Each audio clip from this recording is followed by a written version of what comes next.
Great. I think it's time to start. So yeah, good morning, everyone, and welcome to SDIoTSec 2026.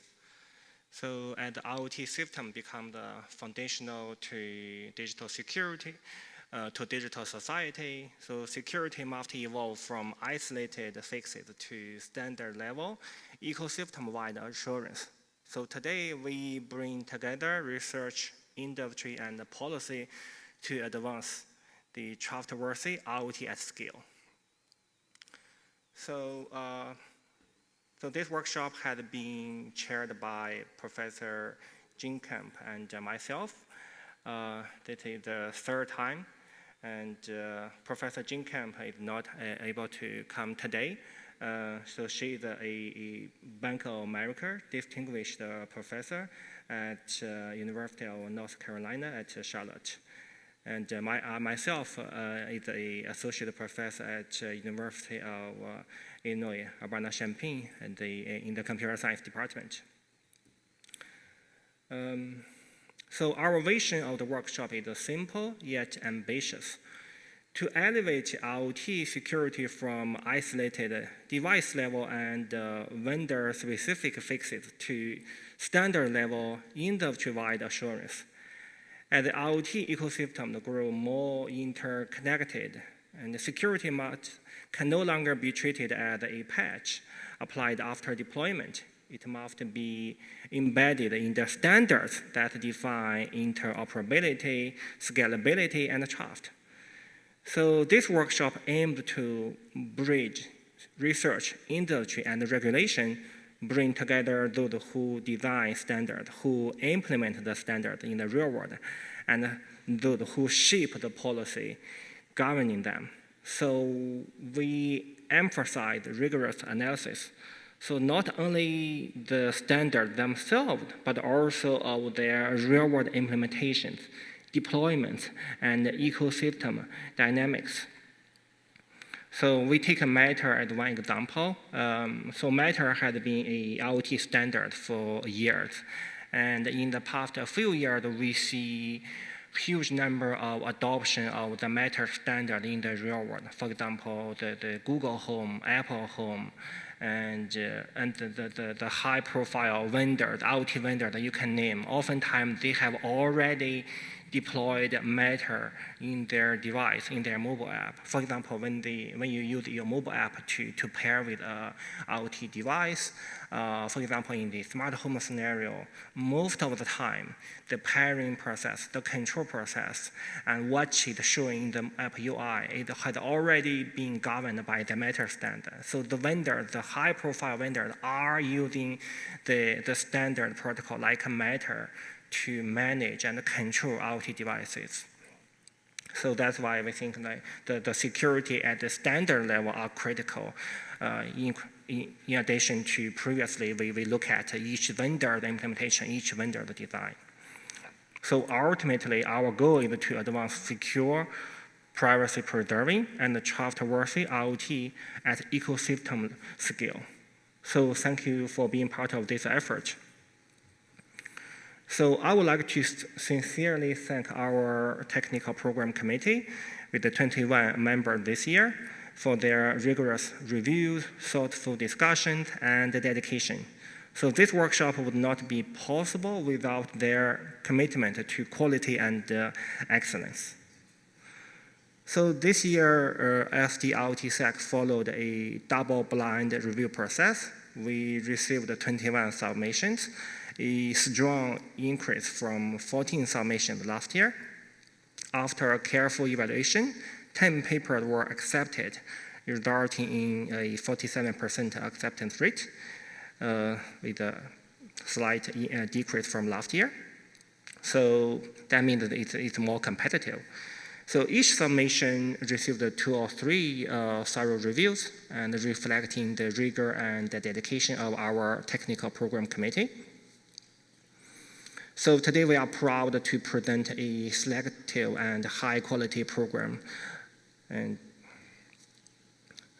so yeah, with some quick statistics from the paper submission. So we have 21 submissions altogether. the submission are with authors from 24 universities, companies, and institutes.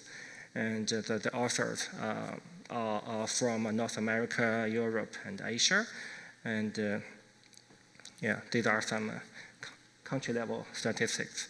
And we see most authors are from more than half of the authors are from the United States, with some from Germany, from India, from United Kingdom, from some parts of Asia. So today we become a 4-day workshop thanks to the ISOC and the NDSS organizer. Thanks so much for Robin. And Robin had been give us a tremendous help to organize this workshop, and of course the whole workshop series at NDSS. So Robin, you want to say, yeah, thanks so much, Robin. So yeah, so we have a 4-day workshop this year, and compared to half a day in the last 2 years. So that allowed us to host more keynotes and more papers and a more diverse program, and which we will announce something exciting this afternoon. So today we are honored to feature 2 distinguished keynote speakers. In the morning, Professor Susan Landau will speak on how to talk so policymakers will listen. This will offer critical insights on bridging cybersecurity research and public policy, an increasing important challenge in IoT governance. So this afternoon, our keynote speaker, Sanjay Yagari, will present NLIP, a natural language approach to securing IoT devices. That talk will explore forward-looking approaches to securing interoperable IoT ecosystem through standard-driven design. I believe that will also bring in a AI agent angle, the emergent technology area that are also quite relevant to IoT. So together, these keynotes frame the technical and the policy dimensions of advancing secure, trustworthy IoT ecosystem at scale. So you can scan the barcode, QR code to find the program website, and you should also be able to find the program on the NDSS website. And so in the morning, shortly we will have the first keynote by Susan, and then we have a morning coffee break, and followed by the first paper presentation session.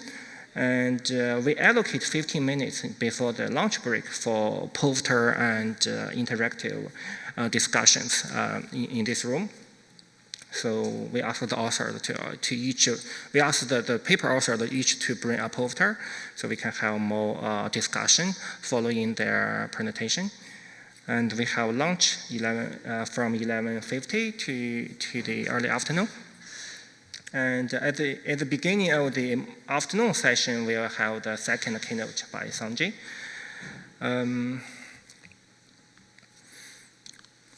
So as a side note, Sanjay is my colleague who had been working with me in the past 2 years to design a AI agent standard called NLIP. So I believe he will talk about something very interesting across IoT and how IoT is really related to the AI.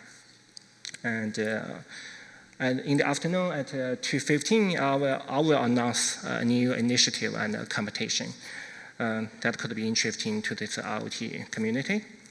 And then we will have 2 paper presentation sessions. And near the end of today's program, we will also announce Best Paper Award. So next, it's my great pleasure to welcome Professor Susan Landau. So she is a professor of cybersecurity and policy in computer science at Tufts University. So Professor Landau is a leading voice at the intersection of cybersecurity, privacy, and public policy. She previously served as bridge professor at the Fletcher School and the School of Engineering at Tufts University, where she launched an innovative joint MS program in cybersecurity and public policy. So her career spanned academia, industry, and national service, including roles as senior staff privacy analyst at Google, distinguished engineer at Sun Microsystems, and advisor to multiple boards of the National Academies and US government agencies. She is the author of 4 influential books and a recipient of the USENIX Lifetime Achievement Award and the EMS Bertrand Russell Prize. So please join me in welcoming Susan Landau. Thank you.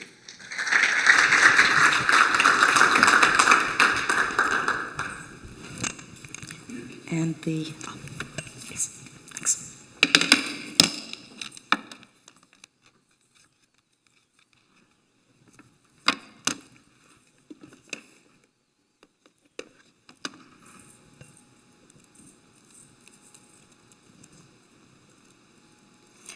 You know, when you're standing up here, typing a password doesn't work.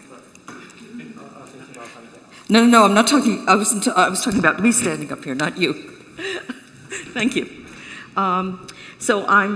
Thank you for having me. And so I should first say, this is a small audience. I'm from New York. I speak too quickly because New Yorkers always speak too quickly. But the other thing about New Yorkers is that we're accustomed to being interrupted. So this is a small enough audience that feel free to ask questions during. Quick note that, so I think the presentation are all recorded at like a prior year, so it will be on YouTube publicly available. Okay. So I won't say your name, but your voice will be recognizable if you ask a question. So I should say that my viewpoint is looking at policymakers in the US, the EU, and the UK, because that's where my experience has been. So there are many ways to speak so policymakers can listen. This is a photo of Carmelo Troncaso. She was the technical leader, not the, what I mean by that is she really led the effort of the exposure notification app that many of you used for COVID. It was an app that was adopted in the countries, in most of the countries in Europe.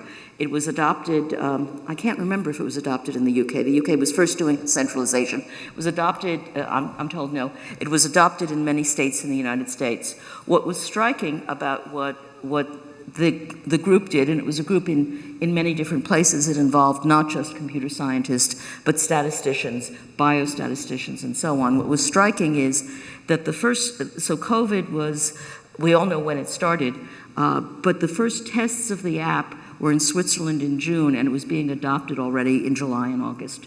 So a remarkable effort. And this was a technical effort, seeing at first that different states were talking about using a centralized method of doing contact tracing, determining when 2 people had been in close contact. And this one is a decentralized privacy-preserving method.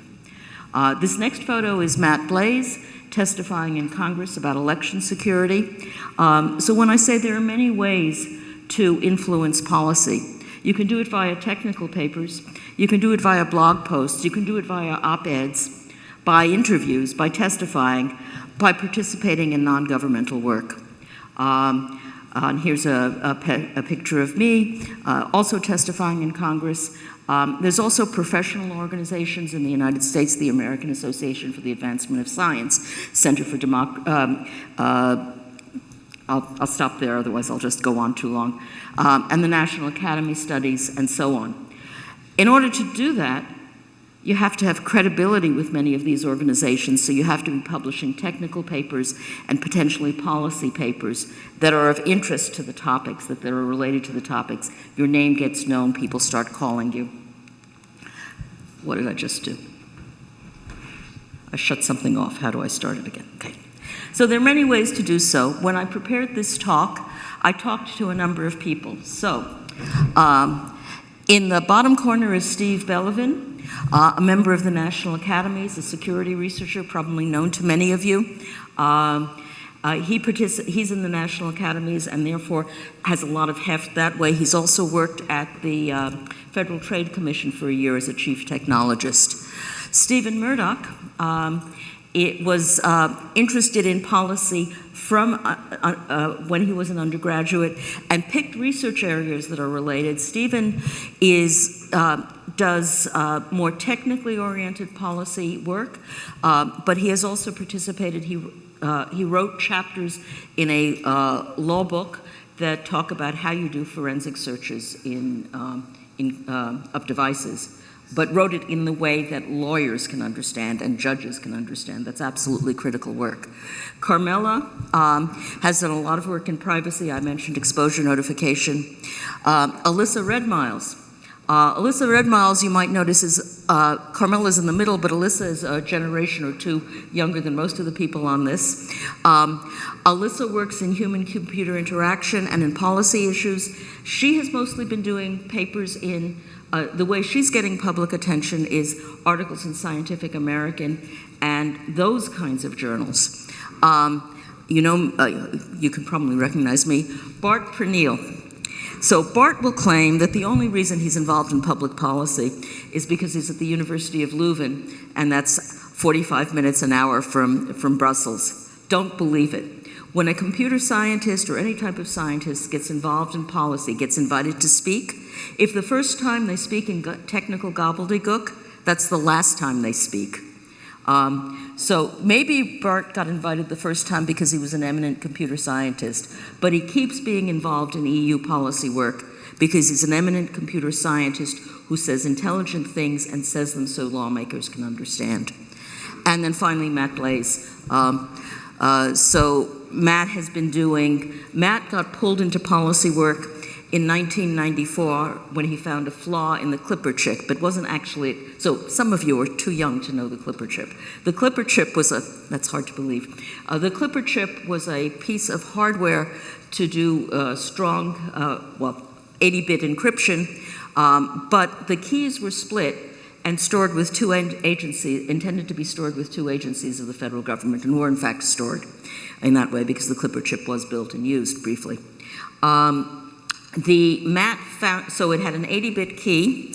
Matt found a way to fool the Clipper chip into thinking that it was was using keys that the two agencies knew, but in fact it was using other keys. And from that, because Matt is articulate and thinks about the policy issues, Matt has been increasingly involved in any number of policy pieces of work, including testifying in Congress. So lessons learned. So the first thing is we're smart, but we're not smarter than they are. It's really easy for all of us who are very good technically to think that people who can't understand how the internet works, how a web page is downloaded, what TLS is, and so on, that they're not very smart. No, they're smart. They're just smart in different ways. So for example, I will try saying the sentence on the bottom. Pies nie szczekał w nocy. What that means, it's in Turkish. Sorry, this keeps happening. It means the dog did not bark in the night. And the point about that sentence is that they're speaking a different language than we do. They pay attention to different issues than we do. Other important lesson. Facts are 10% of the equation. I'm married to a complexity theorist. My husband's job is to prove theorems. He came home one evening, maybe 20 years ago, and I said, I figured out Washington. And he said, yes. And I said, facts are 10% of the equation. So he looks at me, and I repeat the sentence. And he looks at me like I have completely lost all my marbles. Shortly after that, I went to a meeting organized about, I guess it was about 15 years ago, because it was post-September, September 11th. And it was about how can national security do the investigation it needs to do while still protecting privacy. And there were both technologists and policy people and people from the intelligence community there. And when I said this sentence, one of the computer scientists turned bright red and got really mad at me. But one of the policy people said, that's exactly right. That's exactly right. Because policymakers have to react to how the body politic feels, where there is money, how to do things in the broader world. We think about the facts because we get to isolate them. That's not how they work. It's not how they can work. What we provide that's valuable is clear explanations of technical matters. Clear and accurate explanations of technical matters.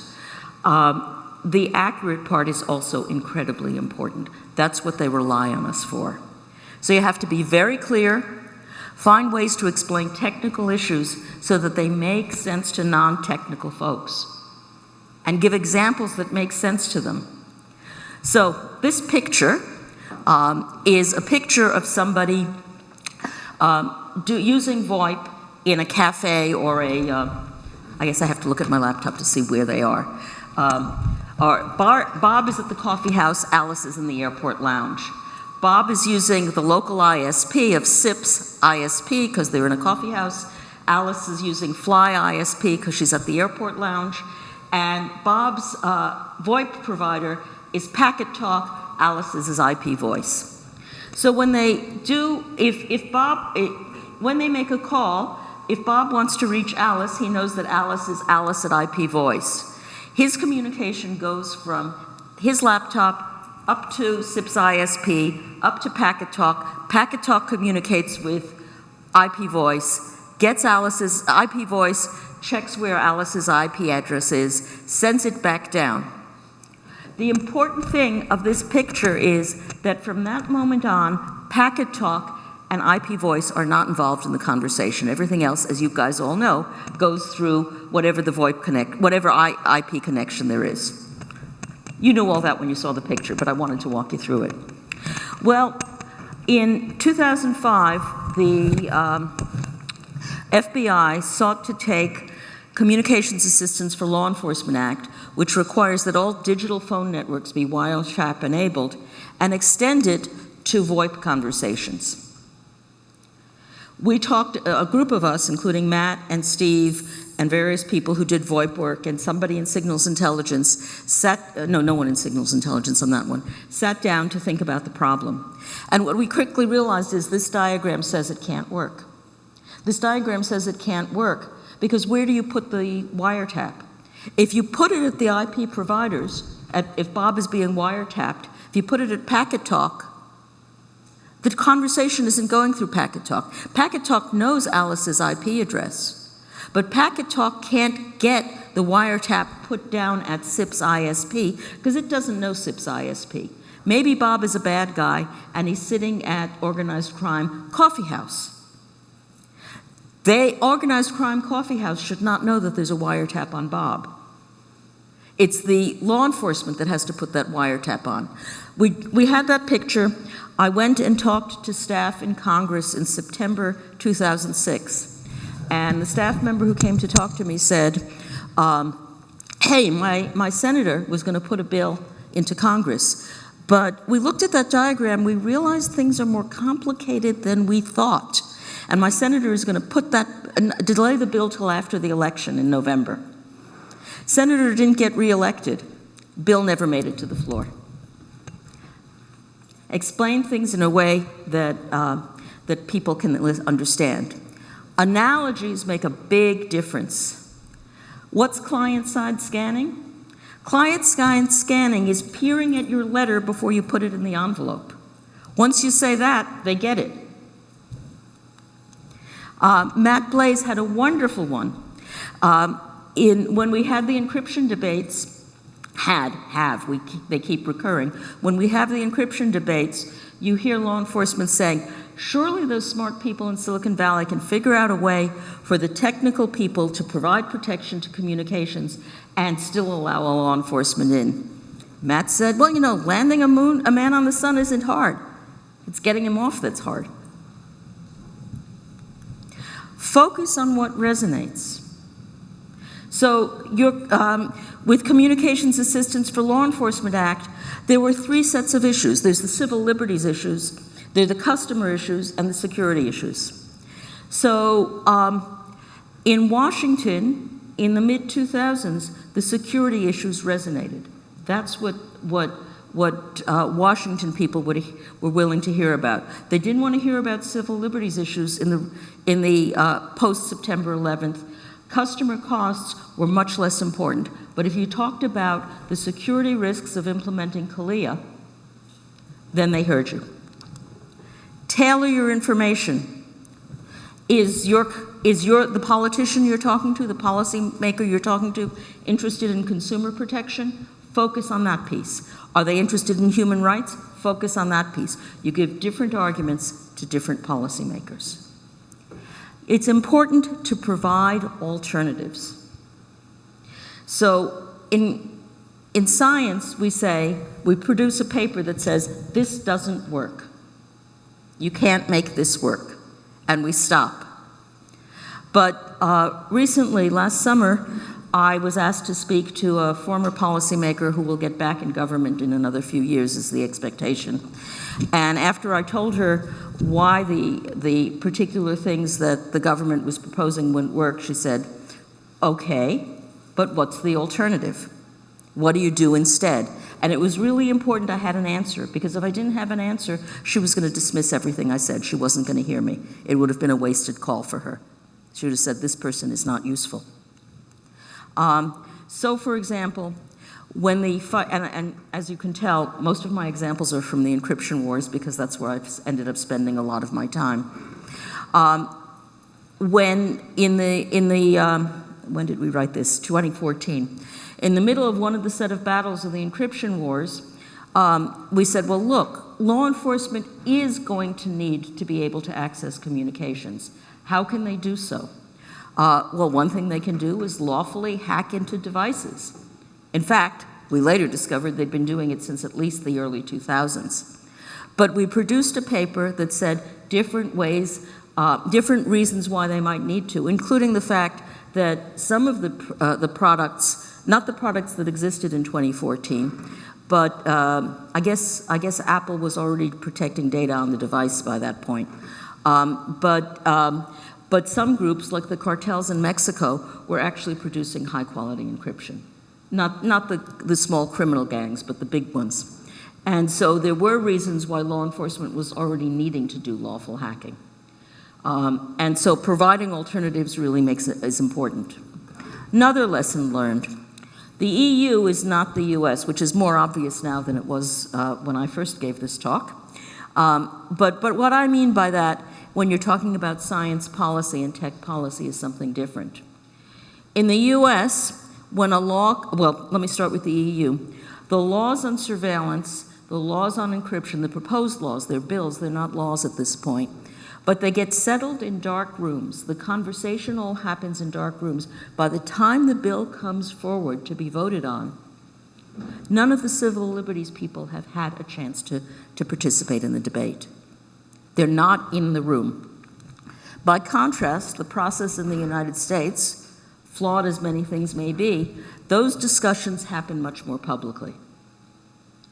And so the role of people operating in those issues in the EU is different than the role in the US. The US is also not the UK. In the US, we are dreadfully impressed with by people with British accents. He was the best photo of that model that I could do. But the UK is impressed with people with American accents. Even now they're impressed, but not the John Wayne type. It's the tech type. And the reason is we're believed to produce really good tech, so Americans have credibility on tech. So have an American accent when you talk English to the UK legislators. If really unusual thing for us. You want credit about a policy idea? Forget who gets credit. Ignore who gets credit. Or as they say in Brooklyn, forget about it. So I began in the mid-2000s not talking about the civil liberties issues, about the need for end-to-end, in the conversation about end-to-end encryption. Because there were plenty of people in DC who could do that better than I. The EPIC, the Electronic Privacy Information Center, the Center for Democracy and Technology, the Electronic Frontier Foundation, they had expertise in the legal cases and so on, and could do it really well. I didn't talk about the cost and expense because industry would do that, and because it wasn't in the mid-2000s being paid so much attention to. But the expertise that I could bring was security, and talk about the security risks, whether it was for the Communications Assistance for Law Enforcement Act, or centralizing the database with keys as in Clipper, or any one of these things. What I could bring was the issue of what the security risks were. And so I actually started saying after a while that the encryption debate is not a privacy versus security issue, it's a security versus security issue.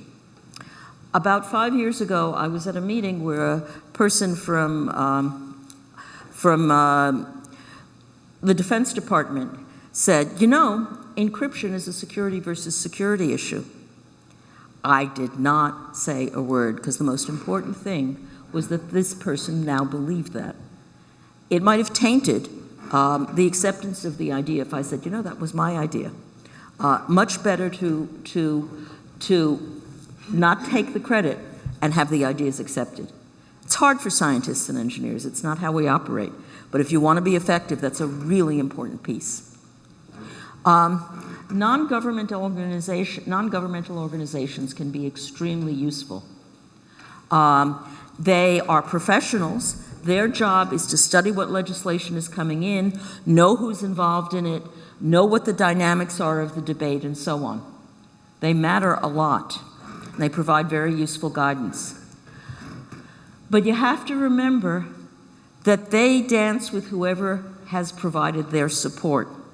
So a number of years ago, Matt and I went to Congress to tell them about our most recent concerns about particular legislation that was coming up.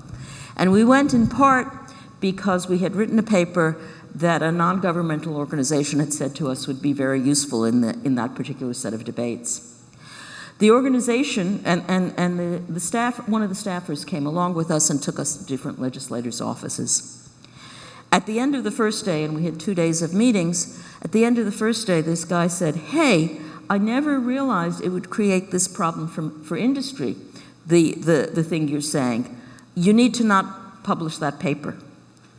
And we said, sorry, you told us it was really important that the paper come out quickly, and so it's coming out next month. We are not going to pull it. We are not going to say to the organization that's publishing it that we're going to pull it. We can't do that professionally. We also believe the ideas are right and all of that.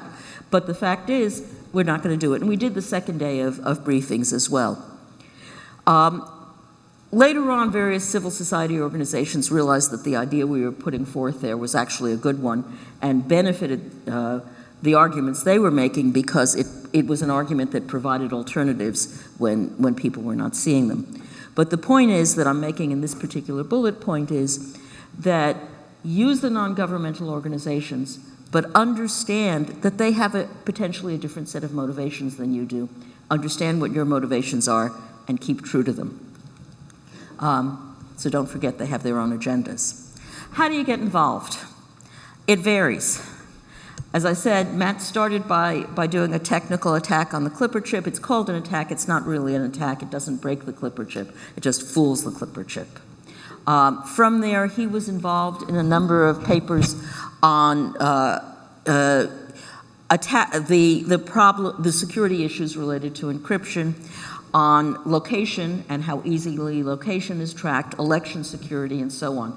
Matt's typical modus operandi is technical papers, but he has blogged, he used to tweet a whole lot, and he's very good at testimony.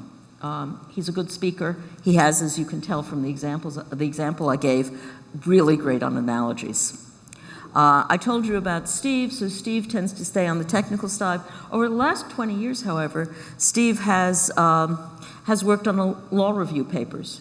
One of the realizations I had, maybe 10 years, 15 years for Steve, one of the realizations I had in the early 2000s was that I was publishing in things like the magazine IEEE Security and Privacy, and while sometimes that got picked up by the general press, it's not where policymakers read.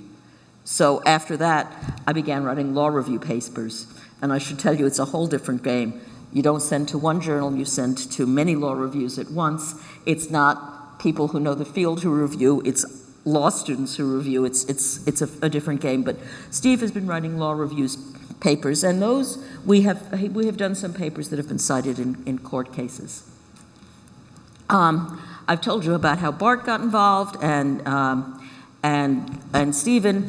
And I'll emphasize here, Stephen has really focused on the policy implications of particular technologies, but looking at it from the law and very precise and careful. He doesn't move into public policy realm so much as very legal and things there. Carmela has been all over with, she works, one of the things she has worked on is thinking about how do people use technology to secure themselves, and worked on particular cases like what's the whole ecosystem for journalists? And from that, she learned stuff that then is actually applicable to talk and write about elsewhere. So Alyssa, and I want to talk a little bit more about Alyssa because I think her example fits many of you here because you're way younger than I am.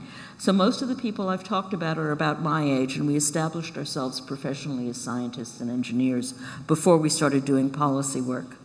Alyssa has been doing policy work from the get-go, so she is probably in her 4th or 5th year post her PhD. But she has been writing about the kinds of issues she's interested in, which include victims of abuse, security and privacy protections for them, policy issues related to them, and so on. And she has been publishing in Scientific American. There's a publication, an online publication in the US called The Conversation, which the universities help fund. They have professional editors. Graduate students can't write for them, but faculty can. It's a 1,000 to 1,200 word piece. It appears in The Conversation. The neat thing about it is anything that appears in The Conversation can be reprinted elsewhere. It has to be reprinted in its entirety and has to say it first appeared in The Conversation. There's no charge. So I have written in The Conversation and had things appear in the online version of the LA Times. I've had things in The Conversation that have appeared in 20 tiny papers that I've never heard of in small towns in the United States. I've had stuff reprinted in Indonesia. And Alyssa has been doing a lot for The Conversation, which I think is actually a good way to get things out, and a lower bar than an op-ed in the Washington Post or the New York Times. And then there's testimony in Congress. I've served on a bunch of committees. So I co-authored with Whit Diffie in 1998 a book on encryption policy. It was the first sort of book, it was the first book on encryption policy, but it was also the first sort of book spanning tech and policy in that way. From that, I got an invitation to serve on the Information Security and Privacy Advisory Board, which belongs to the National Institute of Standards and Technology, advises the Department of Commerce and this Office of Management and Budget. It gave me, I spent 6 years on it. It gave me great insight into how the executive branch works, how the agencies work, and so on and so forth. One of the things about serving on these committees is you learn a lot, you develop sophistication, and you become better able to provide useful information. You want to get to know the press, and people in civil liberties organizations don't go to meetings like this, or go to meetings like this, but do other stuff too. You want to go to non-academic meetings, because that's where those people are. And you don't stand in the corner thinking you don't know anybody. You go up to somebody and you start talking to them, you join a group of people, and so on. You express your interest in these things. You might get invited to a smaller meeting, and so on. But you have to spend the time to do that. And then you write blog posts, you write op-eds, you write pieces for Scientific American and Nature. I know when I say Nature, I'm talking about a real stretch, because that's hard to get into, Scientific American, less so, but still. But you have to do writing. I have a very large pile of rejection notices. There are lots of different ways to do this work. I've talked to you about, I've talked to you about a bunch of different ways to do this work. So why do we do this work? Well, we do it, all of us do it, because it's important. For those of you who don't know, that's Ross Anderson. And we do this work because it matters. I think all of you in here are in here, you've come to this particular workshop, but you're in here because you're scientists and engineers, and that's what drives you and is fun for you. And you have an impact in the work you do. If you want to have a wider policy impact, if you see things that are going wrong, if you understand that your technology can be used in this way or that way, and you can explain it and make a difference, that's an overwhelming feeling. Every time I've seen a little thing I've done, or a thing I've done have a little impact, it's a great thrill for me. And I don't care whether my name is in there. I did notice a government agency report that came out a few years ago, and I excitedly said to my husband, I think that sentence right there comes from me. That is, not the phrasing of the sentence, but the idea of the sentence. I am so pleased. I can't put it on my resume. I can't tell any promotion committee or anything else that was my fault. I made that change happen. But I know I did, and and I think it's an important change, and that feels great. So we do this work because it's important, and I thought I would end because Jean was not one of the people I talked to when I prepared this talk originally. So I thought she might be in the audience, so I thought I would also include her because she also does this kind of work. Thank you, and I'm happy to take questions.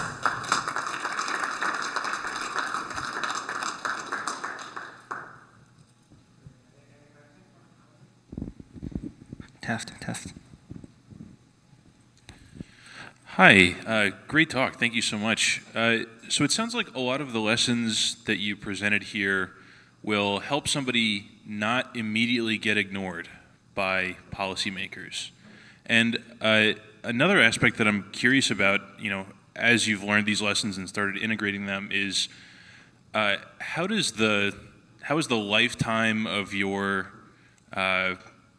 ideas or desires for how policy changes happen changed over time? Like, have you found that you're able to better disseminate your ideas to policymakers following these lessons, or are there other lessons to learn for that, or, I'm just curious about that.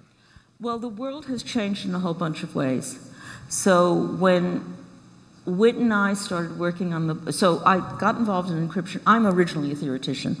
I used to prove theorems for a living. When I got involved in encryption policy, it was first that ACM, the Association for Computing Machinery, had put together a committee on encryption policy in the wake of the Clipper chip. And when we were partway through producing our report, we learned that the National Academies, we were doing a one-year report with a very small budget. The National Academies had a budget that was 20 times ours, and more eminent people on the committee. And I was, by that point, becoming first author on the report, and I realized the most useful thing we could do was instead of coming to any conclusions, because we couldn't be nearly as definitive as the Academy study would be, that we could provide questions.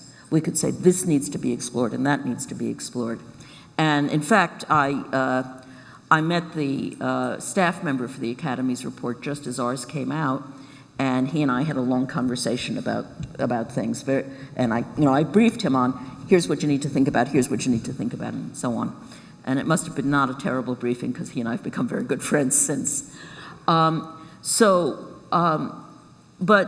one thing I want to say there is, we produced the report, we did a briefing in Congress, which is to say, ACM got a room and a table, and some staff members came. Move forward to now, most of the law review papers I write, I have a policy implication. That's how I get to the question. And what I do is I write a blog post for Lawfare. So I am trained originally as a mathematician. I switched to theoretical computer science, partially with graduate school. The worst thing a mathematician can do is say something false. It's mortifying. You want to hide under the bed and never come out. And so when blogging first came out, I thought, I can't blog. You have to do it quickly, and I need to be sure I'm correct. Blogs are appearing more slowly now. But when I got invited to blog for the Huffington Post, and I really didn't want to do it, but one of my friends said, you have a book coming out, do it, Susan. So I began doing it. Lawfare, which is widely read in Washington and abroad by policy people, at some point after seeing a number of blogs of mine on Huffington, invited me to start blogging there. So I blog there. I stopped blogging at Huffington. And anytime I write a law review piece that has policy implications, I will write something short for Lawfare as a pointer to that, but to get the salient points in. That's been, for me, very effective. Matt's tweets are very effective for him, and it's hard for, I've never checked because I'm not on X, but I assume Matt is not posting on X, which means that visibility has gone down. So, I mean, the whole world of communication has so vastly changed. The whole way you reach out to people has so vastly changed. You have to model according to what people are doing. On the other hand, damn it, I'm not going to join Facebook. Even though, I could write about my book. And my insight this week that I had is I'm writing my book and I'm not going to do it. So there are all sorts of choices involved. Thank you.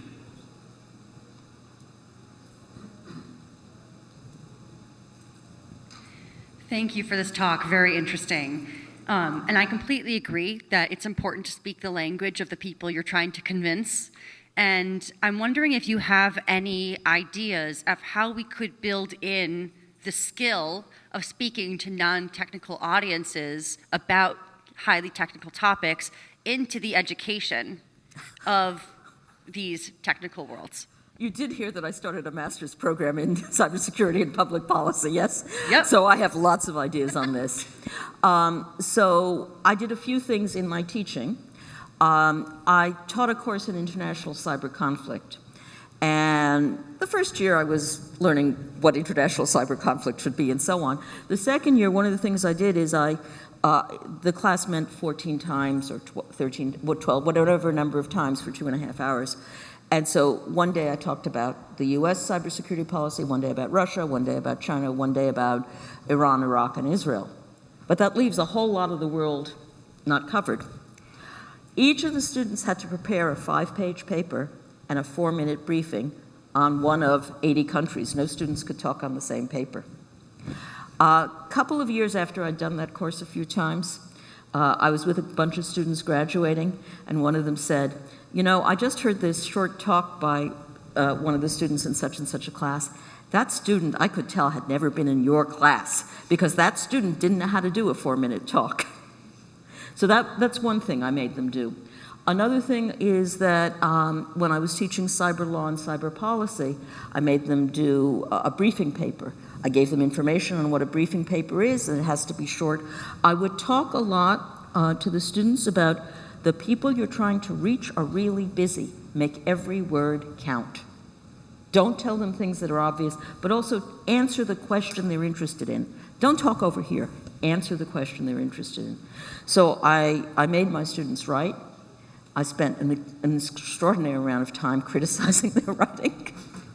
I also, when I was teaching in the program, and any courses I taught at Tufts, I had a mixture of the master's students in my program, Fletcher students who were students in international law and policy, and computer science students, and then a few randoms so computer science, mostly undergraduates, and some political science, international relations, and sociology, and so on.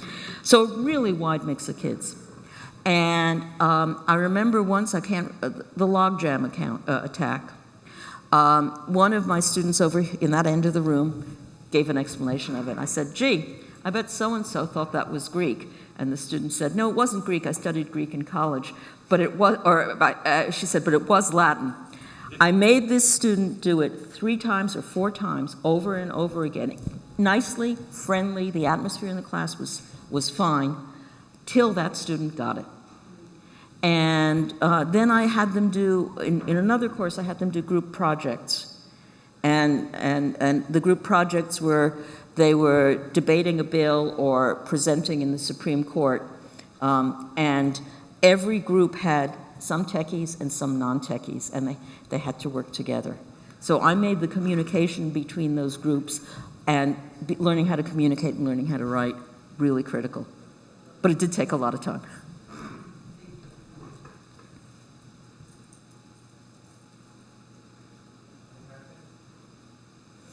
Go ahead, Robin.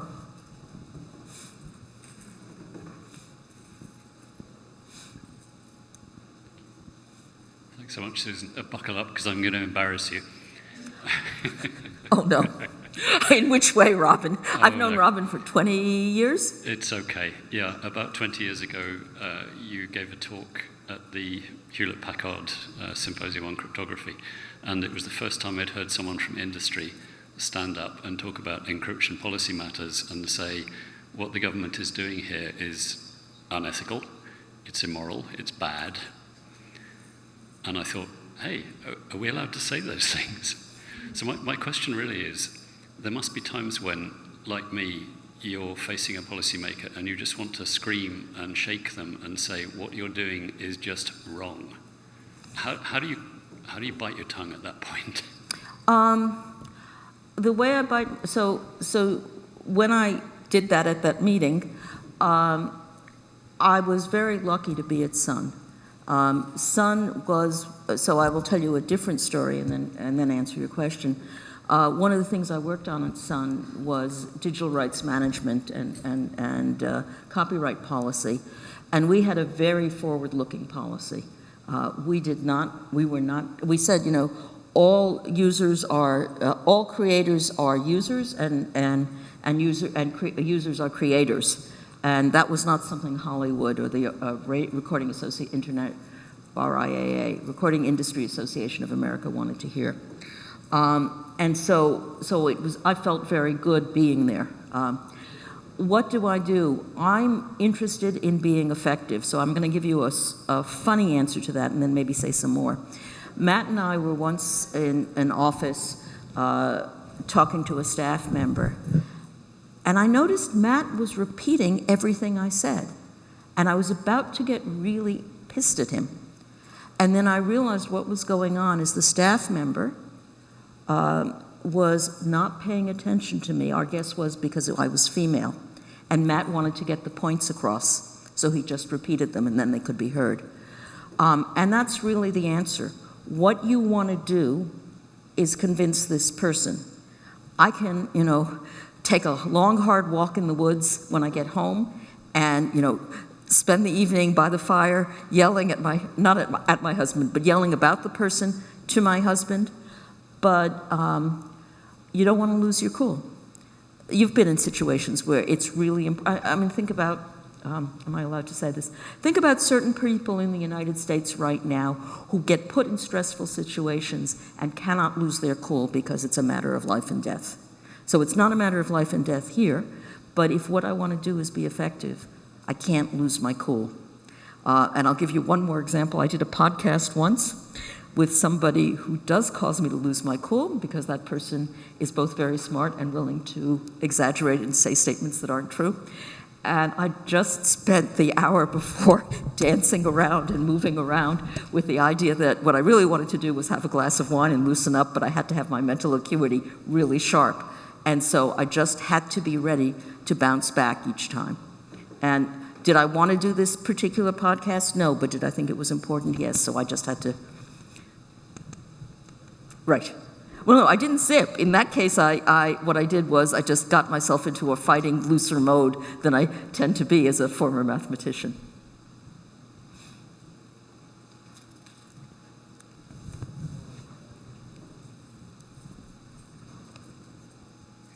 Thanks for the great talk.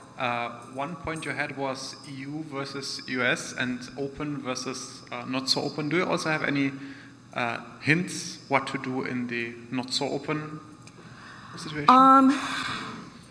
I don't know what to do because usually I get called in on an EU thing when I'm not an expert on that one. I get called in on an EU thing often when it's Carmela and Bart organizing a letter, or Carmela or Bart organizing a letter, and can I either help frame the letter or just sign the letter. So I don't know what methods they use. One of the oddities about not oddities, coming from a US perspective, one of the difficulties about the EU and the UK is that funding of these civil society organizations is much more difficult than it is in the US. So the US organizations get some of their funding as a result of certain kinds of lawsuits that then devote a certain amount of money to civil society organizations. The EU and UK organizations don't have that, and as a result, there are far fewer of them and far less ability to dig and to see what's happening. So I don't have a good answer for that, I'm afraid. Okay, thank you.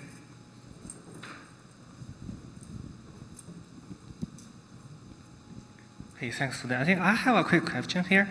So in terms of talking to the policymakers, so could you tell us more about who could be the most relevant policymaker? Like I think you can mention like a Senate or Congress or certain committee in the Congress or even state level or even certain agency, government agency. Who are the most relevant policymaker we should talk to?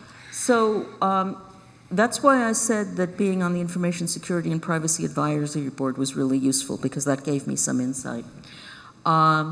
Sometimes what I do is I actually will ask contacts at civil society organizations.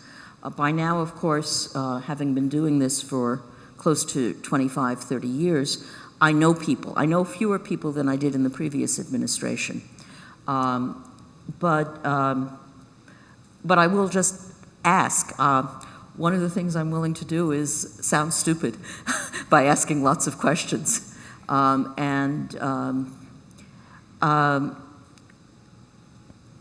are, I mean, there's the problem is that there's also, of course, USACM, which is no longer called USACM, it's called ACM Policy Committee.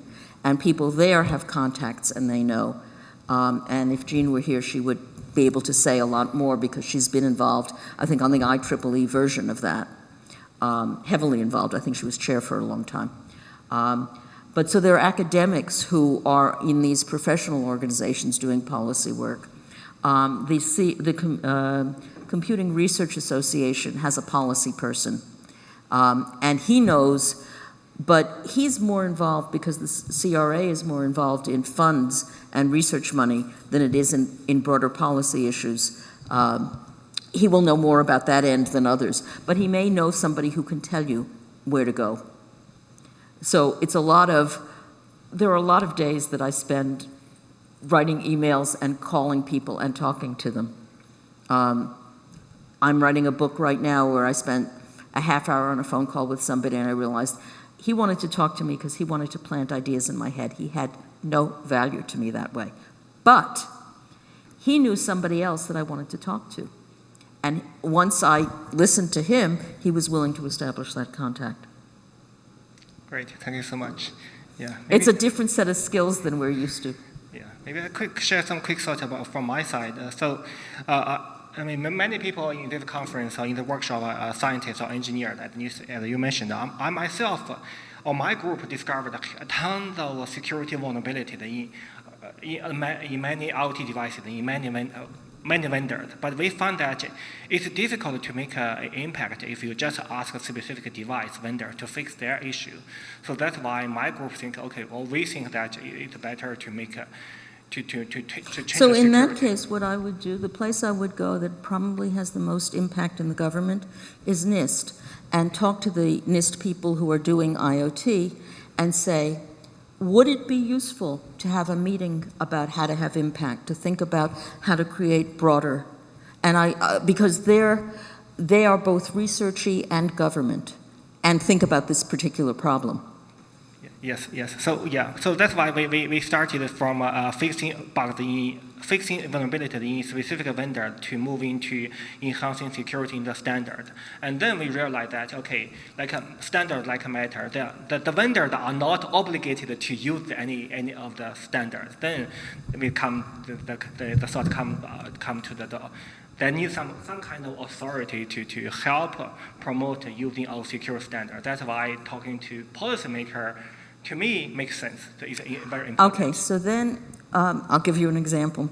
The UK, unlike the US, has the National Center for Cybersecurity, NCSC,